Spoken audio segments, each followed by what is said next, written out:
রাসূল আরো বলেছেন, আল কুদাতু সালাসা, পৃথিবীর বিচারকরা তিন শ্রেণীর। কয় শ্রেণীর? এই পৃথিবীর বিচারকরা ভালো করে শোনো, সুপ্রিম কোর্ট, হাইকোর্ট আর লোয়ার কোর্ট সবাই ভালো করে শোনো। আল্লাহর নবী বলেছেন পৃথিবীতে তিন শ্রেণীর বিচারপতি রয়েছে। কয় শ্রেণীর? ইসনানে ফিন নার ওয়া ওয়াহিদুন ফিল জান্নাহ। দুই শ্রেণী জাহান্নামে যাবে, কেবল এক শ্রেণী জান্নাতে যাবে।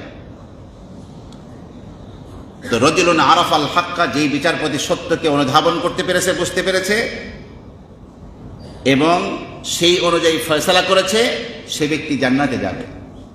জান্নাতে যাবে কে?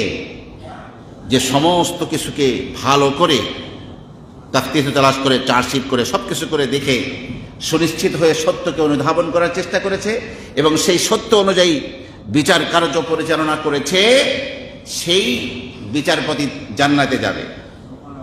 আর যে ব্যক্তি আপনার সত্যকে বুঝেছে কিন্তু ইচ্ছে করেই শাসককে খুশি করার জন্য, ইচ্ছে করেই অপর পক্ষ থেকে টাকা পয়সা খেয়ে অথবা পার্টিগত কারণে হোক, যে কোনো কারণে হোক, ইচ্ছে করে জুলুম করে উল্টা পাল্টা ফয়সালা করেছে, ইনসাফ করে নাই, সে ব্যক্তি জাহান্নামে যাবে। আর দ্বিতীয় বিচারপতি যে জাহান্নামে যাবে, সে হলো সত্য বোঝেও নাই আর সত্য না বুঝে উল্টা পাল্টা ফয়সালা করেছে, সেও জাহান্নামে যাবে।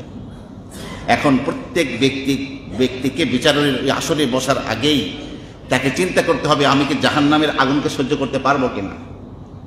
খুব সতর্কভাবে বিচার কার্য পরিচালনা করতে হবে। আর এক বর্ণনায় আছে, যাকে দুই ব্যক্তির মাঝে ফয়সালার জন্য বসিয়ে দেওয়া হলো, তাকে বিনা ছুরিতে জবাই করে দেওয়া হলো। বিনা ছুরিতে জবাই বোঝেন? ইনসাফ না করতে পারলেই কি জাহান্নাম অবধারিত। অত্যন্ত কঠিন হুমকি এটা। অতএব যারা বিচার কার্য পরিচালনা করবেন, অত্যন্ত সাবধানতা অবলম্বন করতে হবে। আমার প্রিয় ভাইরা, নিজের সন্তানদের মাঝেও কিন্তু ইনসাফ করতে হবে। হযরত নু'মান ইবনে বাশীর রাদিয়াল্লাহু আনহু বলেন যে আমার আব্বা ছোটবেলায় আমাকে রাসূলুল্লাহ সাল্লাল্লাহু আলাইহি ওয়াসাল্লামের কাছে নিয়ে এসে বলেছিলেন, ইয়া রাসূলুল্লাহ, আমি আমার এই ছেলেকে একটা গোলাম হাদিয়া দিয়েছি। তো রাসূল বললেন, আকুল্লা ওয়ালাদিকা নাহালতাহু মিসলা হাযা, তুমি তোমার প্রতিটি ছেলে সন্তানকে এভাবে একটা করে গোলাম দিয়েছ? তখন হযরত নু'মান ইবনে বাশীর বললেন যে না, আমি এটি করিনি। রাসূল বললেন, ফারজিআহু, তাহলে ফিরিয়ে নিয়ে আসো। তুমি ওকে একাকে দিবা আর অন্যদেরকে দিবে না, তা হবে না। আর এক বর্ণনায় আছে, রাসূলুল্লাহ সাল্লাল্লাহু আলাইহি ওয়াসাল্লাম বলেন, ইত্তাকুল্লাহ ওয়াদিলু বাইনা আওলাদিকুম, তোমরা আল্লাহকে ভয় করো এবং তোমাদের সন্তানদের মাঝেও ইনসাফ কায়েম করো।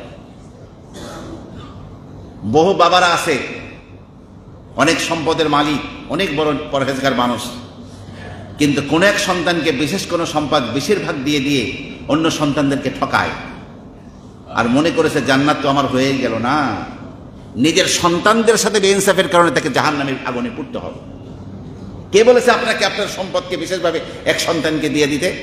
আপনি মরে গেলে আপনার কোন সন্তান, কয়টা বাচ্চা রেখে গেলেন, স্ত্রীকে রেখে গেলেন, কাকে রেখে গেলেন, আপনি ফরাইজ ওলামা ইকরামের কাছ থেকে ভাঙাবেন। ওলামা ইকরাম করা ক্রান্তি কে কতটুকু পাবেন, ওলামা ইকরাম ফরাইজ বন্টন করে দিবেন, ফরাইজ অনুযায়ী ফয়সালা হবে।